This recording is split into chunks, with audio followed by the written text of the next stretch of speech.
Amén, hermanos.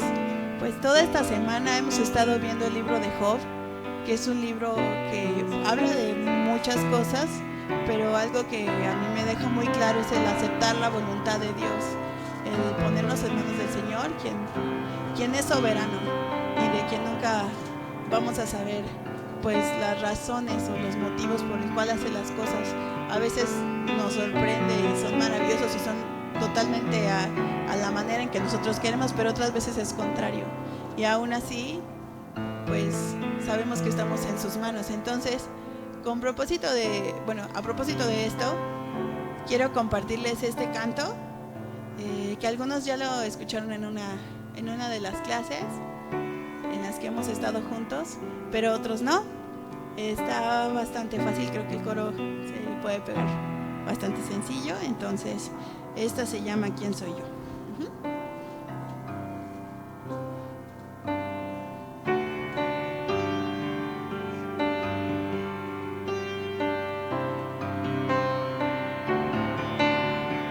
¿Quién soy yo para decirte que hagas o dejes de hacer? Rogar por caprichos cuyo fin no puedo entender. ¿Quién soy yo? Quiero callar al trueno o cerrar la flor. Qué ingenuo querer mandar la mano de mi Salvador. Tú eres Dios soberano, sabio universal. Me miras desde tu trono, conoces mi necesidad. Me amaste con amor eterno y moriste por mí. Mi vida bajo tus alas, moro en paz perfecta si me acerco a ti. ¿Quién soy yo para llorar lo que no tengo que perder? Cuestionar tu voluntad, extrañar lo que fui. ¿Quién soy yo pidiendo al mar silencio o sombras al sol? Si mi vida está en las manos perfectas de mi Creador, tú eres Dios soberano, sabio universal. Me miras desde tu trono, conoces mi necesidad. Me amaste con amor eterno y moriste por mí. Mi vida bajo tus alas, moro en paz perfecta si me acerco a ti. Hermanos, damos gracias al Señor porque Él es soberano, Él es quien guía nuestras vidas, porque a pesar de nuestras fallas, Él hace las cosas perfectas, a pesar de lo que no sabemos o tememos. Acompáñenme en este coro, por favor. Tú eres Dios soberano, sabio universal. Me miras desde tu trono, conoces mi necesidad. Me amas con amor eterno y moriste por mí. Mi vida bajo tus alas, por en paz perfecta si me acerco a ti.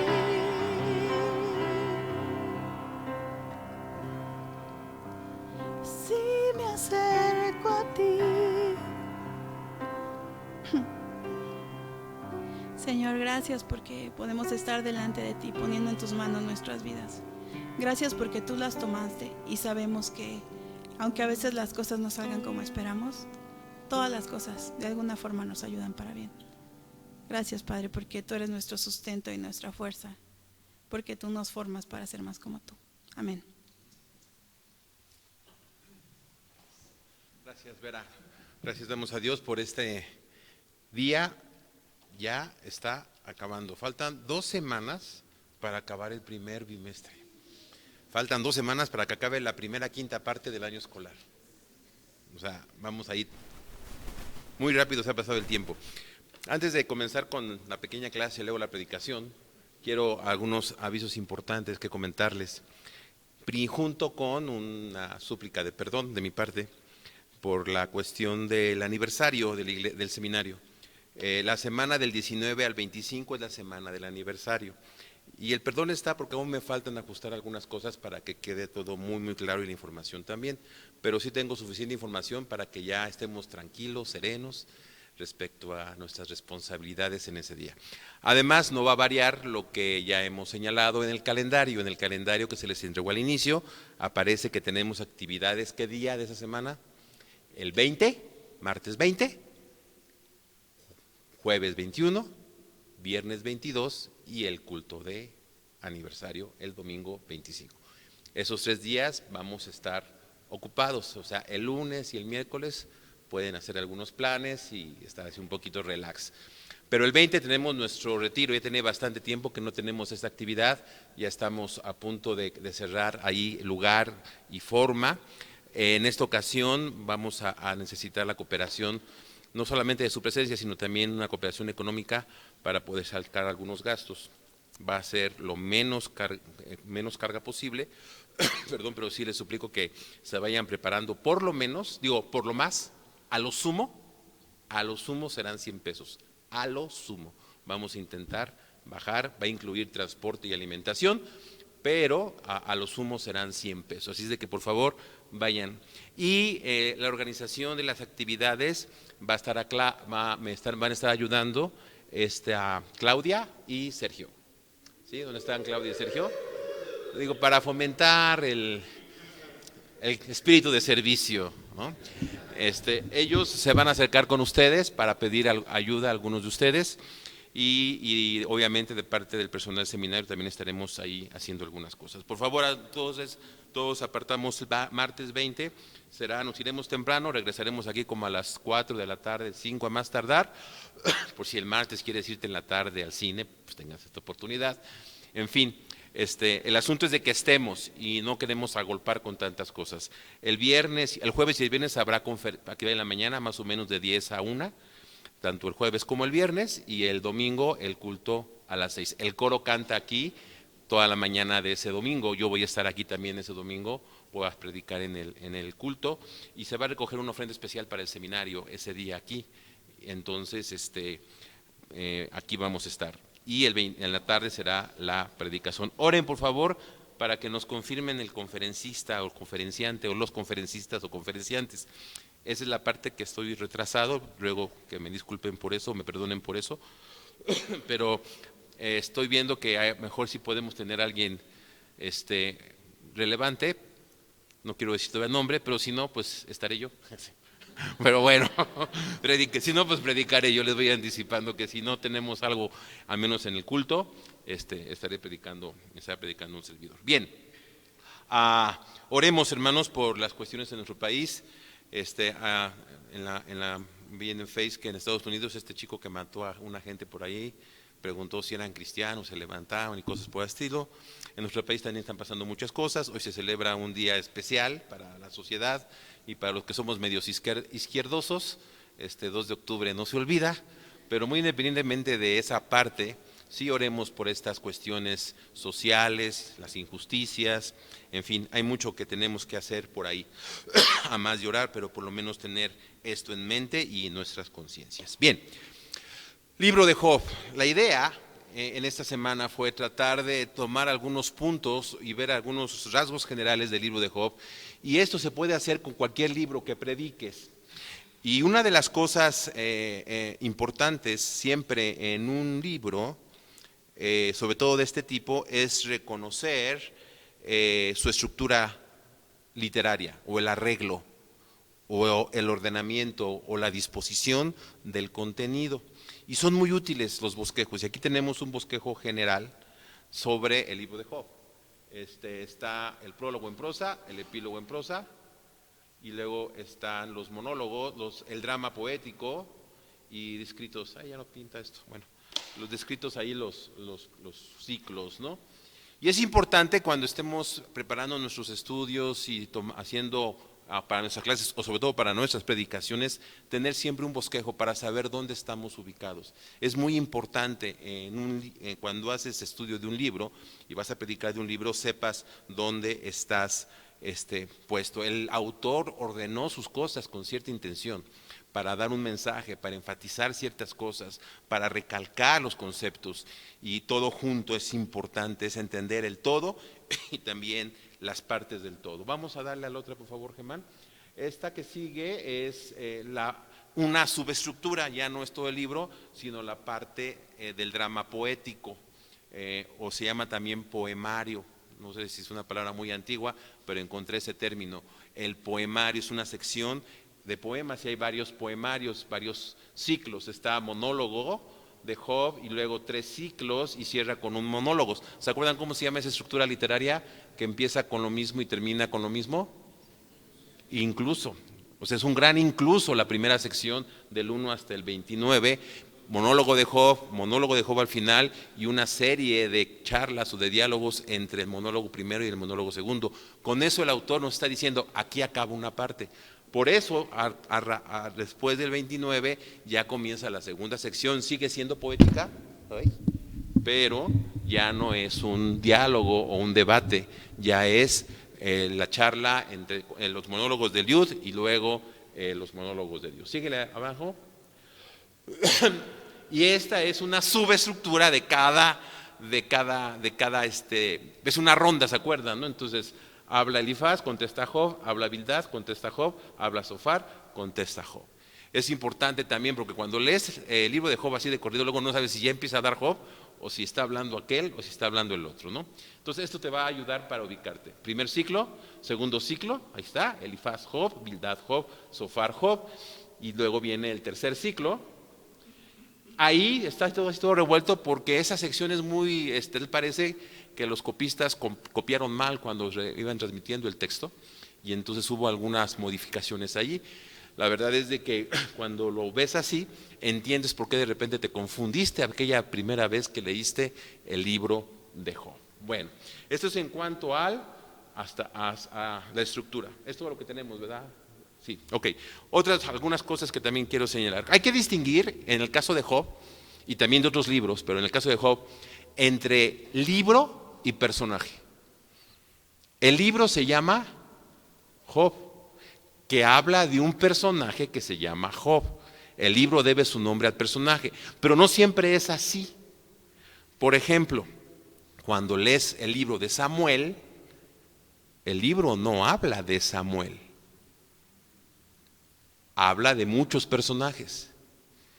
Se atribuye a Samuel y Samuel solamente es un personaje al inicio, pero después ya no está él. ¿Sí me explico? Entonces hay que empezar a distinguir entre libro y personaje. Lo mismo sucede con eventos. Cuando digo Éxodo, ¿en qué piensas? Algunos dirán en el segundo libro de la Biblia. Ese es el libro de Éxodo. Pero también está Éxodo evento, que es toda la salida del pueblo de Israel. Y toda la salida del pueblo de Israel no está solo en el libro de Éxodo. Todo el Éxodo no está en el Éxodo, ¿sí me explico? Porque Éxodo es un sentido del evento y otro sentido del libro. Hay que distinguir eso también. Mateo, por ejemplo, ¿no? O bien cuando seguimos en el Antiguo Testamento, Isaías. ¿Qué entiendes por Isaías? ¿El profeta o el libro? Pues depende, ¿no? ¿De qué estés hablando? El libro de Isaías está dividido en 3. El profeta no lo dividieron en 3. Al profeta Isaías lo dividieron en 2 porque lo aserraron. Bueno, eso dice la tradición. Mientras que el rey mandó aserrar a Isaías, el profeta, en 2, los estudiosos y los críticos han partido su libro en 3. Porque una cosa es el personaje y otra cosa es el libro. En el caso del libro de Job, no se conoce el autor. A mí me llamaron Job el martes, pero Job no es el autor del libro de Job. Es anónimo. Y por último, el libro de Job se ubica entre los libros, en la clasificación judía, ¿en qué parte se ubica? En los escritos, o en hebreo se llama Ketubim. Ahora, de facto, de entrada, todos los libros que están en los Ketubim, es la tercera parte, son libros tardíos. De entrada. Son libros que se escribieron o se concluyeron después del exilio, todos. ¿Por qué? Porque el ordenamiento del canon del Antiguo Testamento, según los judíos, se fue haciendo conforme se fueron reconociendo su canonicidad. Los más antiguos son el Pentateuco. Desde muy antiguo el Pentateuco ya era considerado como inspirado. Después los profetas anteriores, que equivale a, ¿qué de nosotros? Josué, Jueces, Ruth, Noé, Josué, Jueces, de Samuel y Reyes. Esos son los anteriores. Luego los profetas posteriores, Isaías, Jeremías, Ezequiel y todos los menores. Y después vienen los Ketubim, ahí entran todos los que sobran. Entre ellos Job, Salmos, Proverbios, Eclesiastés, Cantares, Daniel, Esdras, Nehemías, Esther y el libro de Job. Entonces, de entrada, eso te ubica un poco cuando se escribió.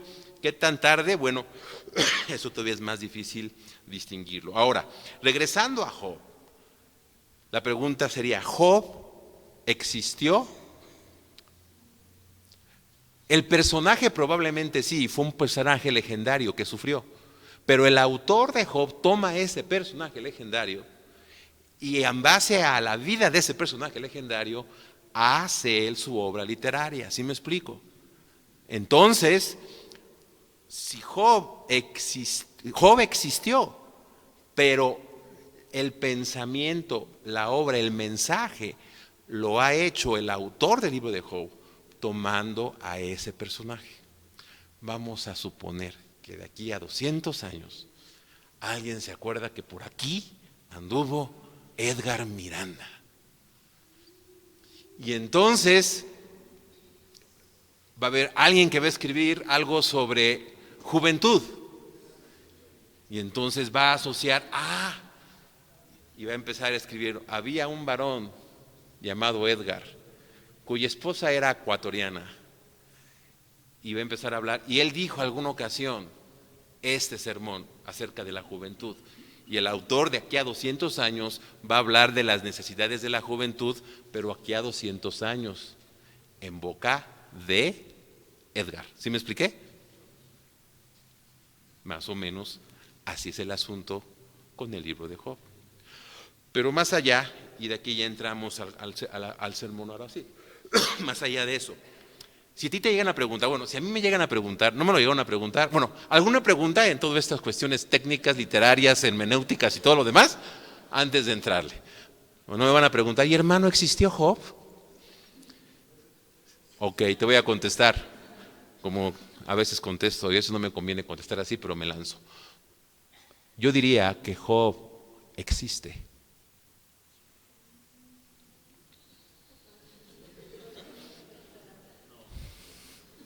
Ahí está, aquí está, ahí está Job. ¿Sí me explico? Lo mismo sería con otros personajes bíblicos. Cuando me preguntan, oye hermano, ¿y Adán existió? Yo les digo, yo creo que sí, pero lo importante es que Adán existe. Caín existe. ¿Sí me explico? David existe. Esa es la intención de que nos hablen de aquellos. Abraham existe. Eso es traer, dirían los teólogos, contextualizar. Y tenemos que captar ahí. Job y su esperanza. Job es la historia de un hombre que experimentó situaciones límite, sufrimiento inevitable, culpa, desastres. Hay cosas que perdemos y nos causan mucho dolor. El sufrimiento de cualquier tipo. esta historia antigua recuerda una de las situaciones permanentes de la experiencia humana: el sufrimiento de cualquier tipo. Vamos a ver algunos pasajes. Job y su esperanza. Pásale a la siguiente cita, por favor. Allá. Jamás desesperes, aun estando en las más sombrías aflicciones, pues de las nubes negras cae agua limpia y fecundante. Eso lo dijo Miguel de Unamuno. Van a decir, ¿quién es ese señor, no? Poeta, universitario, político, filósofo, escritor español de principios del siglo, de la famosa generación del 98. Ahí búscale en Wikipedia y te dice todo eso. Una acotación o una anécdota. Durante estos año y medio, casi 2 años, la bisobrina o la bisbisobrina de Unamuno nos trajo comida al comedor en despensa en especie.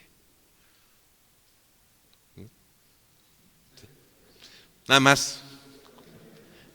Ya lo va a seguir haciendo porque se fue al sur de la ciudad y ya no va a poder venir. Pero un descendiente de Unamuno fue de bendición para el seminario. A ver qué seminario puede decir eso. Bien. Regresando, jamás desesperes aún estando en las más sombrías aflicciones, pues de las nubes negras cae agua limpia y fecundante. La esperanza es algo que puede extinguirse en medio de tanta congoja. Motivación para confiar, creer, servir, continuar, aportar y producir en la vida puede perderse. En medio de tantas palabras sinceras y dolorosas, Job deja ver algunas luces de la esperanza que se va gestando paulatinamente en su interior. Cuando lees detenidamente las palabras de Job, sí, dice muchas cosas y muchas cosas que podríamos considerar herejes o blasfemas. Sin embargo, entre palabra y palabra, frase y frase, Job deja ver dónde está su esperanza en medio de todo ello. En medio de esa angustia, como relámpagos que iluminan momentáneamente la oscura tormenta, la realidad escondida en la oscuridad asoma para alimentar la esperanza que requerimos para continuar, a pesar de tanta desesperación. A pesar de eso, Job, que en sus momentos deseó no haber nacido, no optó por el suicidio. Job, que con todo el drama se queja de Dios y se queja con Dios, no optó por cambiar de Dios. ¿Sí me explico? No deseó no nacer, pero no se suicidó. Estaba enojado con Dios, pero jamás dijo cambio de Dios. Había esperanza en todo eso. Para gestar la esperanza en el sufrimiento debemos recordar lo que Job dejó entrever en medio de todo ello.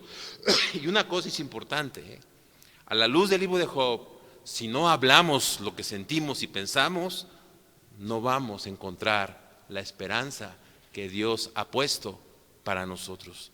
Job, en todo su hablar, deja ver a veces, quizás de una manera muy rápida, esa ráfaga de esperanza. Orar no es solo decir o expresar cosas bonitas a Dios. Lo cierto es que muchas veces no decimos verbalmente nuestros verdaderos sentimientos o pensamientos a Dios por temor, no tanto a Dios, bueno, sí, a Dios, pero también a los demás. Pero sabes, el Señor sabe lo que sientes y piensas, lo que sabes y piensas de Él y lo que sabes y piensas contra Él. Él lo sabe. Job no dejó de hacerlo, no dejó de decir la verdad que pensaba Dios mismo. Hablamos de mucha sinceridad, pero a veces nos falta la misma sinceridad con Dios. La misma sinceridad con Dios. Cada vez que Job hablaba con Dios, iba descubriendo más verdades de Dios que le generaron esperanza. ¿Cuáles fueron ellas? Por lo menos podemos encontrar tres luces de esperanza. Primeramente, Dios es nuestro creador. Capítulo 10, versículo 3. Si gustas ir conmigo allá, o si gustas leer acá en la pantalla, si lo van a poner, capítulo 10, versículo 3. ¿Te parece bien el oprimirme y despreciar la obra de tus manos, mientras te muestras complaciente ante los planes del malvado? Aunque el enfoque es de que el malvado está muy bien y él, que es bueno, está mal, hace una aseveración ahí en medio que dice la obra de tus manos. Versículo 8 al 12 de ese mismo capítulo. Tú me hiciste con tus propias manos, tú me diste forma. ¿Vas ahora a cambiar de parecer y a ponerle fin a mi vida? Recuerda que tú me moldeaste como al barro. ¿Vas ahora a devolverme al polvo? ¿No fuiste tú quien me derramó como leche, quien me hizo cuajar como queso? Qué manera de hablar del nacimiento, ¿no? Y de la creación. Somos queso gruyère. Capítulo 14, versículos 15 y 17. Está ahí, dice: tú me llamarás y yo te responderé. Bueno, esa es otra parte, perdón. Hasta ahí. Le pertenecemos. Job se percató de una verdad fundamental. Dios nos ha creado y no pretende desecharnos, o al menos se aferra a que no lo va a desechar. Aunque no lo tendamos y aunque duela la experiencia que nos otorga, y fíjate cómo dije, la experiencia que nos otorga. Dios no ha claudicado a extender su mano creadora, sustentadora, redentora y transformadora. En otros momentos Job habla de que Dios lo ha sustentado. No solamente lo ha creado, sino lo ha sustentado. Es como esa imagen de la creación de Miguel Ángel en el Vaticano, que se ve el dedo de Dios tocando el dedo del hombre en activa extensión. Si notas bien la pintura, es Dios quien se está estirando, es Dios quien se está acercando, porque siempre Dios, nunca Dios va a desecharnos porque nos ha creado. Dios no nos ha dejado a nuestra suerte. Por eso Job habla de Dios, habla con Dios y habla aún contra Dios, porque sabe y entiende dentro de sí hay una ráfaga de esperanza que es creación de Él. Parece paradójico, pero el mismo hecho de desahogar nuestra alma con Dios, con gemidos y quejas sinceras, es un camino a la esperanza. ¿Sí? Es como Ana y su oración por un hijo. ¿Qué pensaron de Ana? Que estaba ebria. Es como el clamor de Josué cuando el pueblo fue derrotado.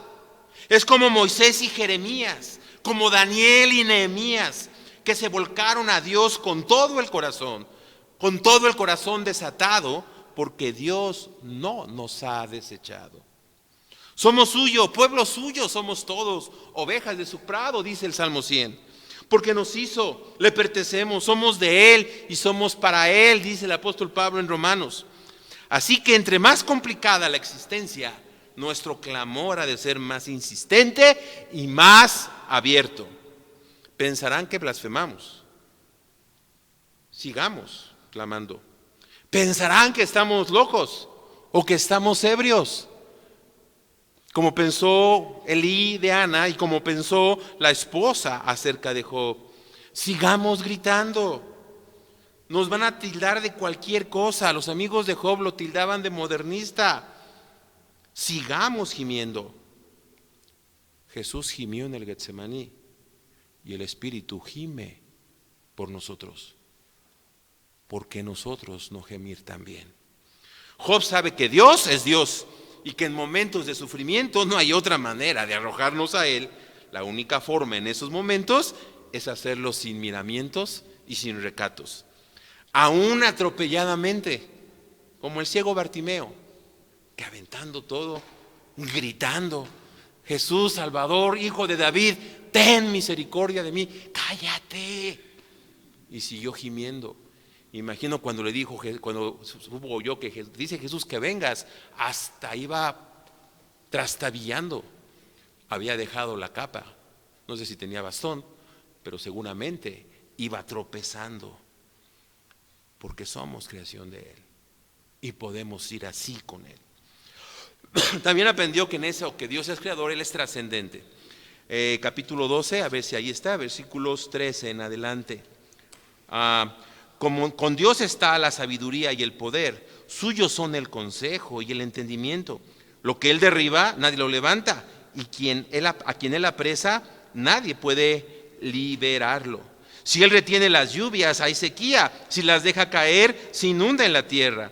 Suyos son el poder y el buen juicio, suyos son los engaños, los engañados y los que engañan. Dios es trascendente. Dios, diría Barth por ahí, ya lo han escuchado, Dios es el totalmente otro. Y por lo tanto supera todo. Nuestras expectativas, nuestros temores, nuestros miedos, nuestras confusiones, nuestras ideas, nuestras dudas. Aún supera nuestra maldad, más allá de mi pecado. Y una pregunta hace Job en ese sentido: ¿qué le afecta a Dios que yo peque? ¿Cuál es la respuesta?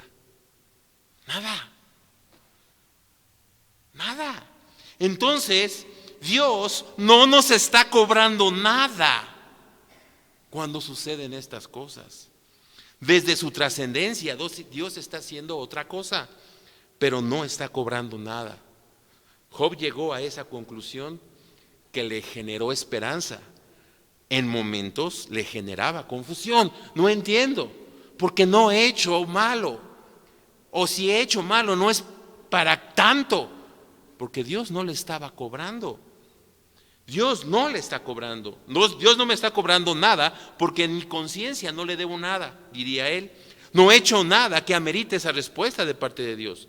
Luego entonces, ¿qué hace Dios? ¿Qué pretende Dios? Pregunta intensamente, y ahí es donde se empieza a generar la luz de esperanza. Sí, como no sabe, eso le angustia, pero Dios sí sabe, y ahí está. Dios sabe, la brevísima ráfaga de esperanza. Segundo aspecto que muestra la esperanza de Job: Dios es su juez, testigo. Dice el capítulo 13, versículo 13 en adelante. ¿Quieres ponerlo en la Reina Valera, por favor, Germán? Porque este es un texto que yo leí al principio en la Reina Valera y parece otra cosa. Vamos a ver que aparezca Reina Valera. Reina Valera. Decretamos.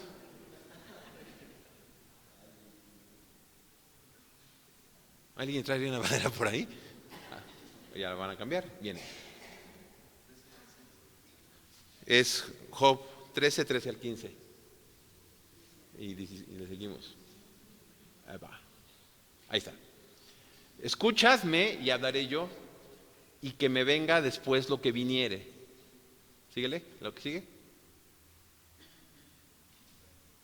Está muy emocionante esto. Aquí en NBI dice, ahí está: ¿por qué quitaré yo mi carne con mis dientes y tomaré mi vida en mi mano? Síguele al que sigue, a ver si es ahí, no vaya a estar equivocando, pero bueno, el 15. He aquí, aunque él me matare, en él esperaré. Esto me suena como al Job del capítulo 2, ¿no? Pero no checa en el contexto. Déjame, te leo como está en NBI. Que me mate, ya no tengo esperanza, pero en su propia cara defenderé mi conducta. Y comparé otras versiones y todas tienen este sentido, no el de Reina Valera, porque no coincide con el contexto. Cállense la boca y déjenme hablar, y que venga lo que venga. ¿Por qué me pongo en peligro por qué me pongo el peligro y me juego el pellejo? Que me mate, ya no tengo esperanza, pero en su propia cara defenderé mi conducta.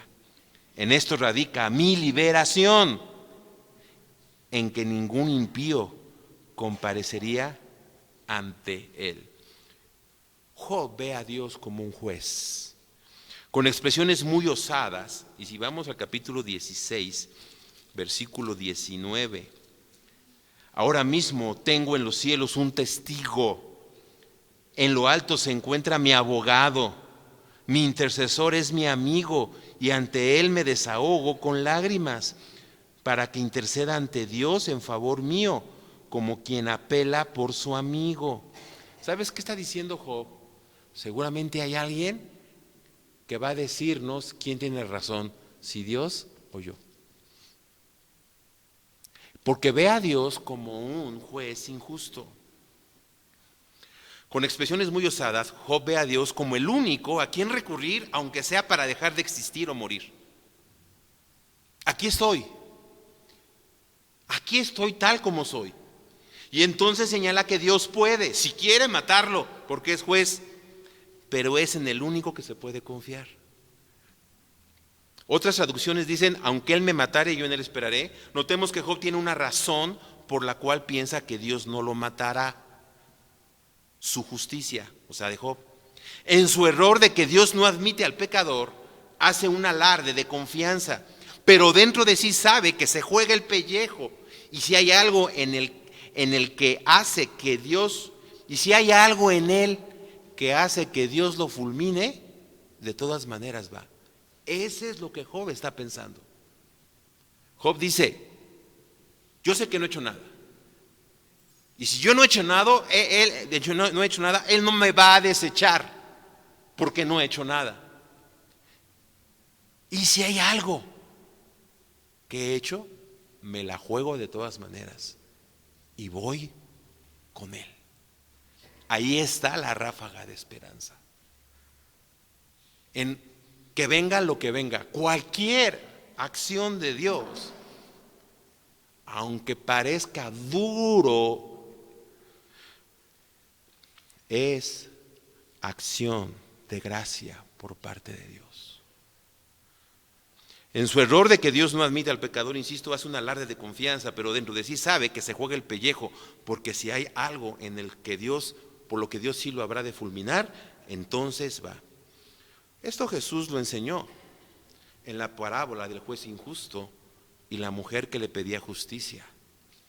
Insistencia, insistencia, insistencia. ¿Y el juez era un juez bueno o era un juez malo? Pero la viuda insistía, porque no le quedaba otra. Ahí está la idea de que Job no cambió de Dios. Aunque lo fuera a fulminar por algo malo que le había hecho, preferiría jugarse el pellejo. Y ahí está la esperanza.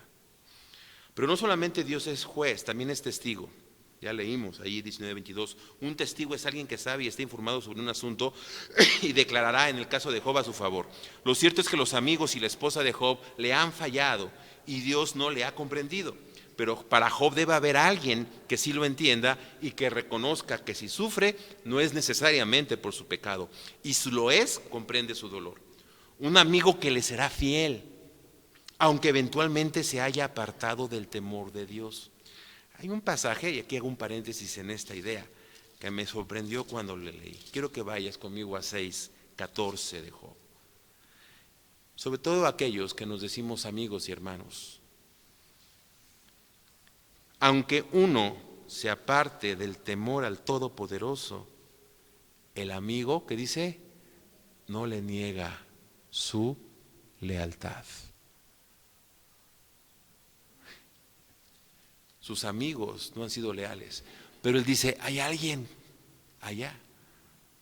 Pero si él es monoteísta, ¿quién va a ser el que está junto al juez y que va a ser su amigo, su testigo a su favor? Dios mismo. Ok, como cristianos, abogado tenemos para con el Padre, diría Primera de Juan. Pero eso es como cristianos. Job no entiende así. Para él, su testigo es el mismo Dios, y ante el cual podemos seguir llorando y clamando. Si hay alguien que sabe cómo somos, qué sentimos, cómo vemos, qué pensamos, que conoce más que nosotros a nosotros mismos, tanto lo alto como lo bajo, nuestras luces y nuestras sombras, nuestros claros y nuestros oscuros y muy oscuros, nuestras certidumbres y nuestras dudas, nuestros anhelos y frustraciones, nuestras cumbres y nuestros valles, es Dios mismo, que es juez, pero al mismo tiempo es testigo, que nos conoce en verdad. Y a quien podemos acudir sin sentir vergüenza. ¿Para quién es? Para Job solo puede ser Dios mismo. Es a la vez amigo y enemigo. Parecería que Job no sabe lo que dice, ¿verdad? Bueno, nos parecemos también a él muchas veces. Por eso te digo que Job no existió. Bueno, Job si existió es lo de menos. Lo que pasa es que Job existe. ¿Sí?